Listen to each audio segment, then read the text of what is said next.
je sais que vous avez tout de suite compris le concept du projet Watch Me Talk sur lequel je travaille. Et je voudrais savoir qu'est-ce qui vous a incité à accepter ma proposition, à rejoindre le panel du Watch Me Talk. Alors, il y a une énergie en Afrique qu'il importe de canaliser. Et pour cela, je pense que la jeunesse africaine, aussi dynamique soit-elle, a besoin de modèles. Et humblement, je voulais donc faire part de mon expérience d'entrepreneur pour pouvoir, si possible, inspirer d'autres. Parce que moi-même aussi, j'ai suivi les pas d'autres entrepreneurs qui m'ont beaucoup inspiré. Et donc, j'aimerais pouvoir modestement apporter ma pierre à l'édifice. D'accord. Donc, vous confirmez votre présence au Watch Me Talk Brazzaville. Bien entendu, Pascaline. Du 29 juillet au Radisson. Exact, Blu. exact.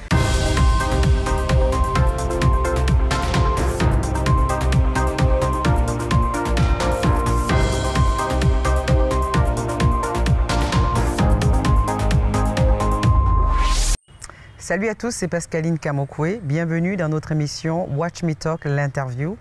Aujourd'hui, nous allons recevoir Loïc Makosso. Merci Loïc de nous avoir rejoints aujourd'hui. Merci Pascaline pour cette invitation. Oui, comment allez-vous? Très bien, ça va. Très bien. Est-ce que vous pouvez vous présenter pour ceux qui ne vous connaissent pas? Alors, bonjour à tous, je me présente, Loïc Makosso, associé gérant chez Ariès Investissement.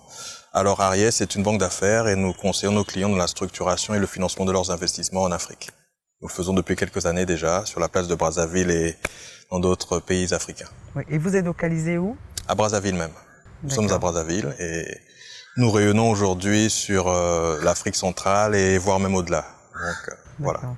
Et j'avais une question à vous poser parce que je sais que vous avez tout de suite compris le concept du projet Watch Me Talk sur lequel je travaille. Et je voudrais savoir qu'est-ce qui vous a incité à accepter ma proposition, à rejoindre le panel du Watch Me Talk. Alors, il y a une énergie en Afrique qu'il importe de canaliser.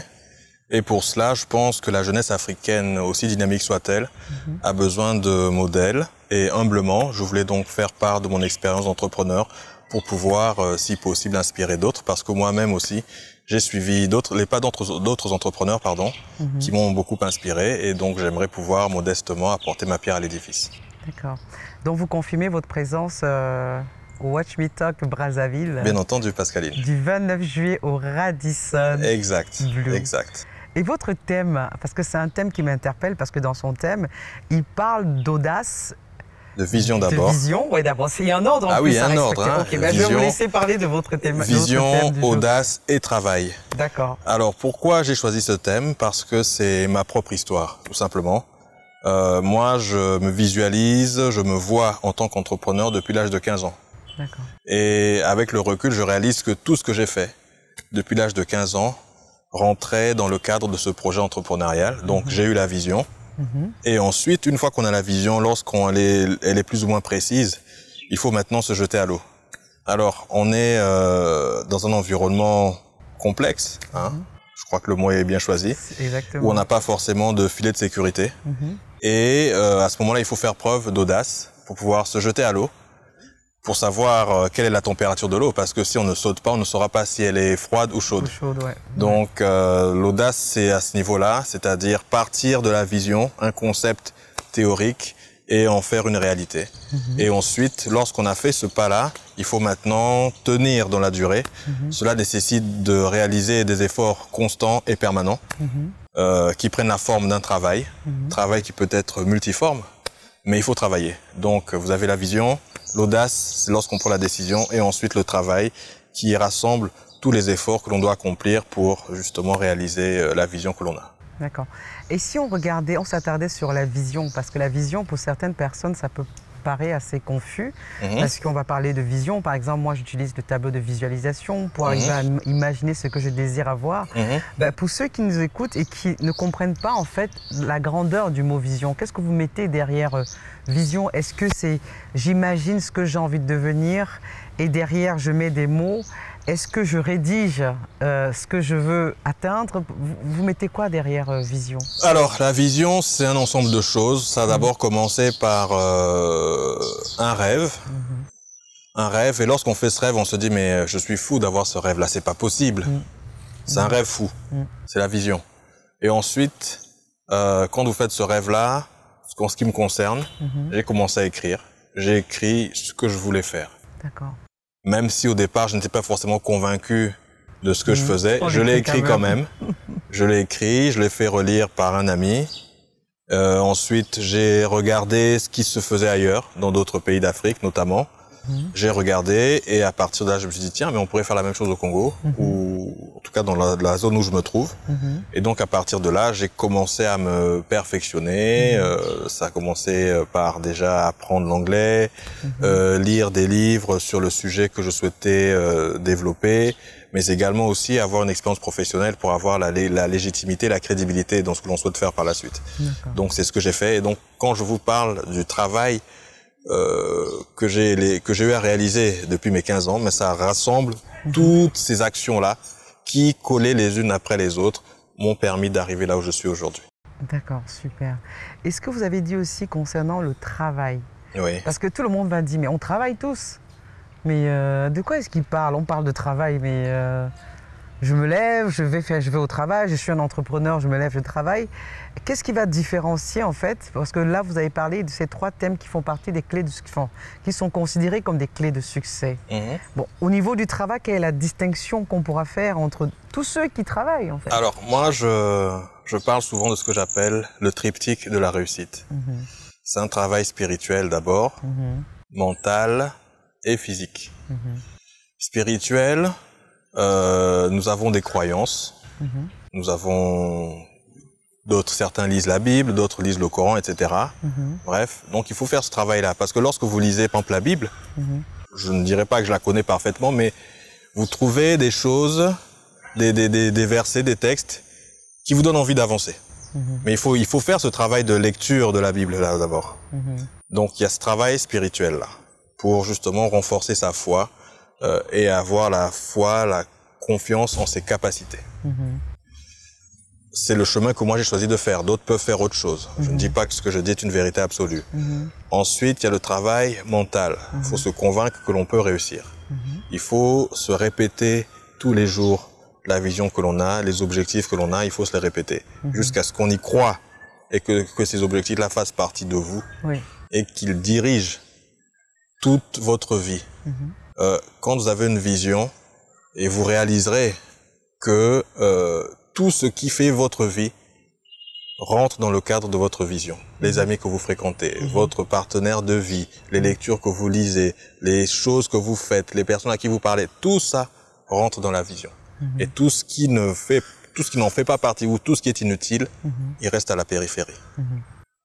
Donc il y a ce travail mental qu'il faut faire. Et ensuite, on va revenir à ce sujet-là, le travail physique. Votre corps est votre première entreprise et il faut investir en ce corps pour que vous puissiez récolter les fruits. Être entrepreneur, c'est une activité qui vous consume. Et vous devez être prêt physiquement à encaisser, ne serait-ce que ça, de longues journées ou de longs déplacements et être opérationnel le lendemain. Donc ça suppose d'avoir une bonne capacité de récupération et ça s'entretient. Après, il y a d'autres types de travaux. Il faut se former, il faut apprendre, il faut lire. Ensuite, quand vous faites tout ça, vous avez votre travail au quotidien d'entrepreneur. Créer l'entreprise, gérer vos collaborateurs, gérer vos clients, être disponible pour ces derniers. Bref, quand je parle de travail, c'est le travail sous toutes ses dimensions. D'accord. Voilà. Et je sais que vous avez vécu en Europe avant de venir vous installer en Afrique. Vous pouvez nous dire ce qui vous a décidé à vouloir rentrer Une fois de plus, c'est la vision. La vision. J'avais la vision d'Ariès, mais j'étais convaincu que celle-ci ne serait que théorique si je ne venais pas sur le terrain l'expérimenter. Donc, il a fallu prendre cette décision-là, de renoncer à cette vie confortable que nous avons en Europe, il faut le reconnaître, pour venir ici, se jeter dans l'arène et affronter les gladiateurs et gladiatrices que l'on peut rencontrer au quotidien. Donc voilà. Et quels conseils donneriez-vous aux personnes qui voudraient faire comme vous? Parce qu'on en rencontre souvent de la diaspora qui veulent rentrer, mais qui ont peur en fait, qui se disent « Oh là, non, trop de stress, trop de machin ». À part, si vous devez faire une comparaison entre vous, votre vie de travailleur en France et celle que vous vivez ici au Congo, c'était à refaire, vous le referez si vous avez le choix? Exactement pareil. Je referai exactement la même chose. D'accord. Je n'ai pas de regrets quant à ce que j'ai fait. J'ai fait des choses extraordinaires. J'ai rencontré des personnes formidables. J'aurais sûrement rencontré ailleurs, hein, bien sûr.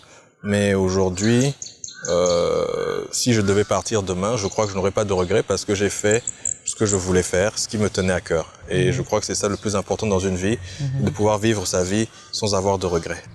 Donc vous leur direz de venir quand même, de se jeter à l'eau. Ah oui, de toute façon, si on veut savoir si l'eau est chaude ou froide, ben il faut mettre le pied dedans. Hein. Donc c'est pas quelqu'un qui va vous le dire à distance. Les corps ne réagissent pas de la même manière. Donc oui, il faut prendre ce risque-là. C'est un challenge. De toute façon, on ne vit qu'une fois, donc moi je ne veux pas avoir de regrets, je n'aime pas ça, donc quand il y a quelque chose qui me vient à l'esprit, je le fais, sans me demander si je dois le faire ou pas, bref je le fais et ensuite si je me trompe, ben, de toute façon l'erreur est humaine, on peut recommencer. Bien sûr, voilà. Bien sûr, donc, faut oser. Et si vous avez un conseil comme ça par expérience à donner, un seul, à un entrepreneur? Je sais qu'il y en a plusieurs, c'est quasiment mission impossible, mais c'est-à-dire que si on disait, voilà, j'ai une baguette magique, je dois tirer une seule carte et donner à un entrepreneur qui veut se lancer, ce serait quoi? Je sais que ça c'est pas suffisant, c'est mais sûr. Ce serait quoi? Bonne question. Oui, je sais, même moi j'ai pas la réponse alors que je suis entrepreneur. Alors je dirais qu'il faut avoir sa vision et c'est malgré les difficultés de la garder intacte. Et travailler pour que celle-ci devienne une réalité. Ouais, ça résume vraiment tout. Voilà. Ouais, t'es assez fin quand même. Enfin, vous êtes assez fin quand même, trouver directement. Parce que finalement, la vision englobe tout. Bien sûr. Dans cette vision, il y a la notion de travail. Dans cette vision, il y a la notion d'audace. Bien sûr. Tout dont la vision est un point très important. La vision est primordiale. Et je crois que lorsqu'on regarde l'histoire, tous ceux qui ont fait ce que nous faisons aujourd'hui, tous ceux qui sont passés avant nous, ils avaient d'abord une vision. Oui. Kofi Gervais Jondo, le fondateur, l'un des fondateurs du groupe Ecobank, il rêvait d'une banque panafricaine. Et aujourd'hui, Ecobank est une banque panafricaine présente, je crois, dans 36 pays africains. Et les exemples, il y en a d'entrepreneurs qui ont d'abord une vision et qui l'ont réalisé par la suite malgré les difficultés. Je crois qu'à l'époque, lorsqu'il a créé sa banque, on ne pensait pas que des Africains pourraient faire ça, mais pourtant ça s'est fait. Et aujourd'hui, Ecobank est une institution. Le fondateur d'Ecobank, je crois qu'il coule ses jours heureux dans son village, mais l'institution tourne. Donc il n'y a rien de mieux. Je crois qu'il peut partir tranquillement maintenant. Aujourd'hui, il a créé une institution qui va vivre sans lui. Et est-ce que vous pensez qu'à un moment donné, on peut se dire qu'on sait tout, ou vous faites partie des personnes qui se disent qu'on doit toujours continuer à se former? Alors c'est un processus très permanent, je dirais, hein, permanent et long. Personnellement, je ne pense pas qu'on apprend tout, on ne peut pas tout apprendre. C'est la raison pour laquelle il faut s'entourer. Hein, il faut s'entourer. J'ai la chance de travailler avec des personnes extrêmement compétentes, brillantes, donc qui m'enrichissent au quotidien. Mais sinon, à titre personnel, oui, il faut se former. Au moment où je vous parle, j'ai passé 15 jours à Harvard. C'était un vieux rêve que j'avais depuis quelques années, mais mes pensées limitantes de l'époque m'ont empêché, ou en tout cas m'avaient empêché de le faire à l'époque, mais j'y tenais. Et je l'ai donc fait, et pendant cette formation-là, j'ai eu l'occasion de rencontrer des personnes extraordinaires, formidables, qui m'ont enrichi, qui ont étendu mon carnet d'adresses aussi, et qui constituent pour moi un puits de connaissances auquel je peux avoir accès de manière illimitée. Donc oui, il faut apprendre. Bien sûr qu'il faut apprendre, le monde évolue. Moi, je crois que c'est pareil pour vous aussi. Moi, j'ai découvert l'Internet il y a 20 ans. Mais aujourd'hui, je ne saurais pas me servir d'un fax. Et donc, il a fallu apprendre un moment. Et aujourd'hui, pareil, c'est ma petite sœur qui m'apprend parfois des choses, des astuces sur les réseaux sociaux que je ne connais pas. Alors, donc, oui, il faut être disposé à apprendre parce qu'il y a tellement d'opportunités et ce serait dommage justement de ne pas pouvoir en profiter parce qu'on n'est pas disposé à apprendre ou à se former. Et justement, si on parlait un peu de cette formation que vous êtes allé faire à Boston, Oui. qui était votre vision, en fait, c'est quelque chose que vous vouliez compléter, enfin, que vous avez besoin pour compléter vos compétences déjà ou Non, en fait, cette formation-là s'inscrit dans le cadre de notre plan stratégique d'Ariès Investissement. Aujourd'hui, nous sommes sollicités sur des projets d'infrastructure parce que le thème de la formation, c'était le financement des projets d'infrastructure. Alors, nous, aujourd'hui, en tant qu'Ariès, nous sommes sollicités sur des projets d'infrastructure. Nous conseillons des clients dans le financement de projets d'infrastructure. Et donc, cette formation a tombé à point nommé parce que, justement, nous étions déjà dans la réalité et ça m'a permis d'apprendre de nouveaux concepts et par la suite de travailler, de réfléchir sur les prochains projets que Ariès Investissement pourra monter. Mais bon, ne me demandez pas plus, je ne vous dirai pas aujourd'hui. Bien sûr, j'imagine. En tout cas, on reste vraiment à l'écoute et on regarde bien votre parcours. Et ce qui est inspirant, c'est de voir que vous êtes dans un environnement financier quand même, qui demande d'avoir une certaine rigueur. Est-ce que c'est quelque chose qui s'apprend ou est-ce qu'on est déjà comme ça? Oui. Ça s'apprend. Moi, je l'ai appris. D'accord. Je l'ai appris, je me souviens encore. Oui, bien sûr, je me souviens, j'avais 22 ans et j'avais été convoqué pour un entretien de stage. Alors, lorsque je passe l'entretien, déjà, c'était dans un cabinet d'avocats. Celui qui m'avait invité à l'entretien m'avait dit oui, que ce serait un entretien relax, etc. Donc, je l'ai pris au mot. Je n'ai pas mis ma tenue corporate. Les avocats ont une tenue. Hein, c'est le costard cravate de rigueur. Donc moi, je suis allé sans costard. Alors, la première remarque, il me dit, mais où est votre costard? Ah, je dis, écoutez, j'ai pas prévu ça. Ok. Il dit relax, donc. Dis, bon, ok, très bien. Et ensuite, il me dit, qu'est-ce que vous avez aimé pendant votre cursus en master? Alors, je lui cite les matières que j'ai aimées. Et là, il me dit très bien, alors c'est quoi la convention qui régit le transport international des marchandises? Et là, bug total. Il casse le truc. Mais j'ai parlé, c'est pas lui qui m'a sorti les mots de la bouche, c'est moi qui lui ai dit que j'aimais le droit du commerce international. Alors, quelle est la convention qui régit le transport international des marchandises? Ça, c'est une convention que tout juriste doit connaître. En tout cas, quelqu'un qui fait du droit des affaires internationales, il doit connaître ça. Moi, j'avais parlé trop vite. Et là, bug total, je ne m'en souvenais plus. Et à la fin, il me dit, écoutez, monsieur Makosso, vous êtes quelqu'un d'intelligent, vous ferez sûrement une très bonne carrière, mais apprenez à tourner votre langue 7 fois dans votre bouche avant de parler. Dans le métier qui est le nôtre, il faut être extrêmement rigoureux. On dit ce qu'on fait et on fait ce qu'on dit. Alors, ce jour-là, ce fut une claque, parce que j'ai pas été retenu pour le stage, mais aujourd'hui, c'est un principe qui m'accompagne, il faut être rigoureux. C'est-à-dire que lorsque vous dites ou faites quelque chose, ben, il faudrait que vous soyez conséquent dans vos actes. Et ça, c'est la rigueur et ça s'apprend. Ça s'apprend. Il y en a qui naissent avec, tant mieux. D'autres se sont pris des claques et ils ont appris la leçon. Et par la suite, on s'impose cette discipline-là, cette rigueur. Pour moi, rigueur, discipline, je les mets dans le même panier. Oui, c'est la même chose, justement. Voilà, parce il faut... Ouais, si vous dites quelque chose, ben, il faudrait que cela se perçoive. Oui. J'aime bien ça, cette histoire de rigueur et discipline. C'est vraiment dans le monde sportif, comme on dit parfois la discipline. Bon, je vais le résumer un peu à ma manière en tant que coach. C'est en fait de faire des choses qui, dans l'immédiat, nous semblent pénibles, mais qui, à long terme, sont bénéfiques pour nous. Par exemple, le fait de devoir se lever tôt le matin pour aller faire du sport, on en parle un peu parce que je sais que ça fait partie de vos routines. Oui, c'est ma routine, c'est ma routine. Voilà, vous pouvez nous donner un peu votre routine Alors, je me lève hyper tôt. Je me lève tous les jours, je crois, entre 3h30 et 4h. D'accord. Donc, vous dormez à quelle heure 22h. 22h, vous levez à 3h, 4h. 3h30, 4h. Je lis, je médite. Je prépare ma journée, j'annonce les événements qui vont survenir, en tout cas ce que j'aimerais qu'il se passe. C'est pour ça que je vous parlais tout à l'heure de travail spirituel. Oui, très important. Et ensuite, à 5h, je me mets en tenue et je vais m'entraîner. Parce que si on m'avait dit ça il y a quelques années, que je ferais ça, j'aurais dit no way, pas possible. Mais en fait, aujourd'hui, c'est devenu une seconde nature. Je ne me pose même pas la question, est-ce que je dois aller au sport aujourd'hui? C'est devenu automatique. Tous les jours? Tous les jours. Je le fais du lundi au vendredi, donc 5h30, 6h30, et samedi, 8h, 10h. Et dans ma folie, je crois, On a entraîné d'autres personnes et donc aujourd'hui on a un groupe d'une quarantaine de fous. Oui, exactement. Qui s'entraînent. C'est un bootcamp qui s'entraîne tous les jours parce qu'en fait bootcamp pourquoi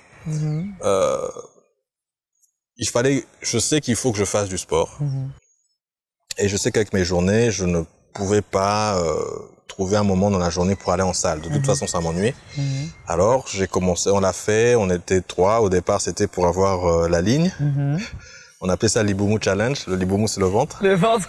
Donc, on a fait ça et puis on s'est dit, mais tiens, mais au fait, ça rentre bien dans le cadre de nos journées. On commence par faire du sport. Au moins, cette partie-là, elle est évacuée et on peut faire le reste.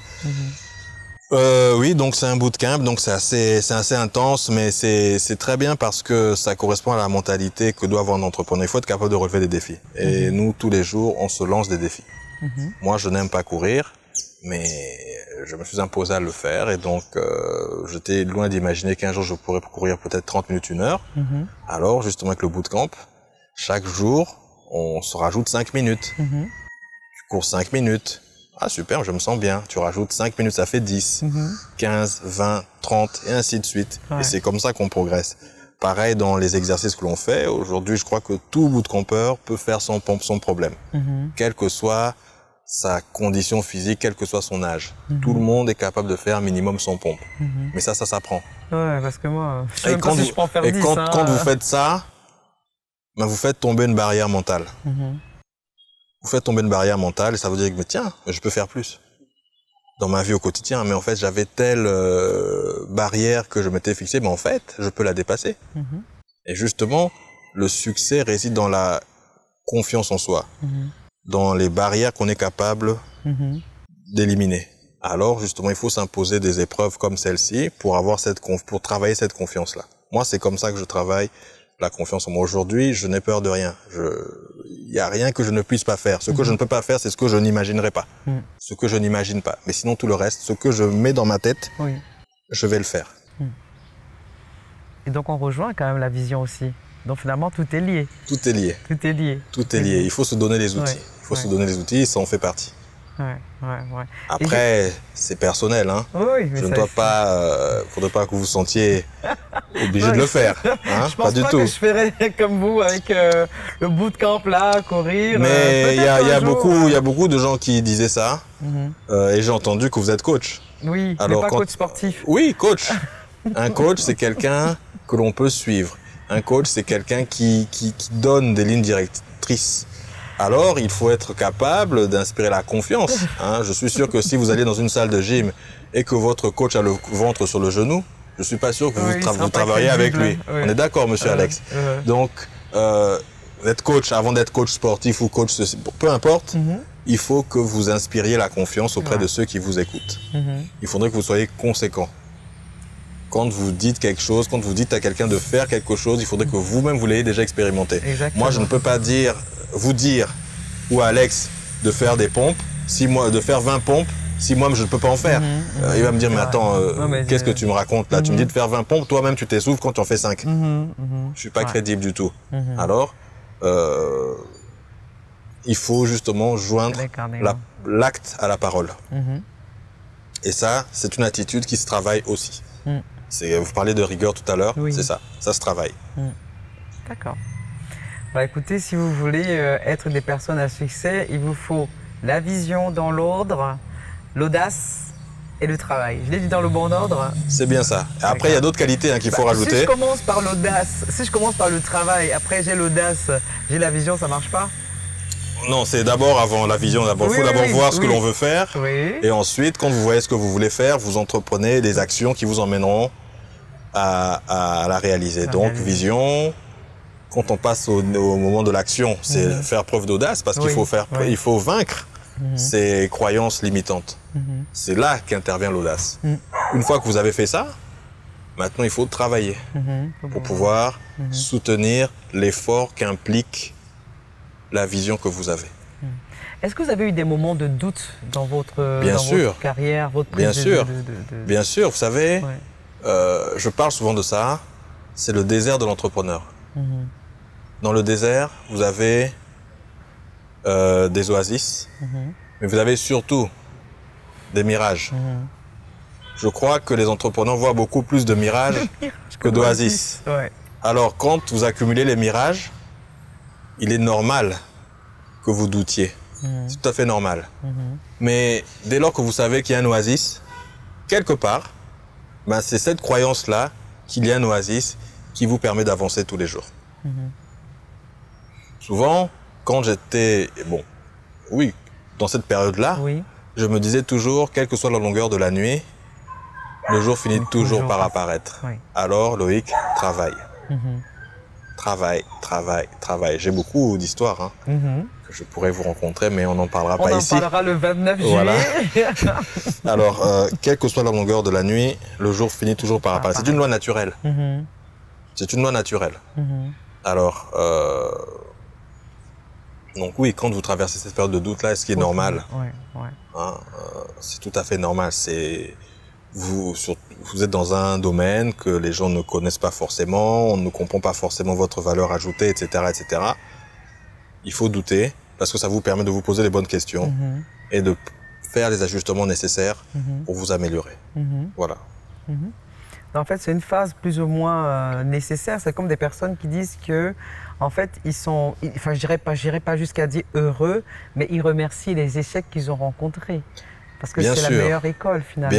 Bien sûr, donc, parce qu'on apprend de ces échecs. Oui, on apprend toujours de ces échecs. Nous, on a, comme disent les jeunes, on s'est gamellé plusieurs fois. Hein. Je choisis exprès ce mot-là parce que je trouve qu'il est très parlant. Oui. Et on s'est gamellé plusieurs fois. Mais on a appris. On a appris de nos échecs, justement, et ça nous a permis de préciser nos process et de faire ce que nous faisons aujourd'hui et humblement de gagner la confiance de nos clients. En tout cas, je vous remercie infiniment pour ce moment de partage. Merci beaucoup, Pascaline. J'espère vraiment que ceux qui nous ont écoutés ont tiré vraiment les pépites que vous avez à partager. J'espère aussi. Non, mais c'est très intéressant de voir en fait tout ce que vous avez pu traverser, même si là vous n'avez donné que des petites pépites concernant ce que vous pouvez partager avec nous, mais on sent du vécu, on sent en fait que il y a des choses à dire. Il nous faudrait même une journée pour pouvoir parler des différents challenges, parce que là on n'a pas parlé du retour au pays, l'arrivée, la chute, parce qu'il y a quand même une... Ah oui, il y a une chute, il y a une chute. Mais tout ça je l'écris, je le dis dans le livre que je suis en train d'écrire. Super, il y a un livre en donc cours. vous le lirez dans quelques années. Je prends le temps d'écrire tout ça, et je pense que ceux qui liront, pourront y trouver en tout cas des enseignements utiles. La réussite, on peut aller la chercher. Maintenant, il faut savoir comment on fait, parce qu'il y a des règles. Donc voilà. Et les 3 règles en font partie: vision, audace, travail. Travail. Merci infiniment. Merci Pascaline. Je t'en prie, merci. Au revoir.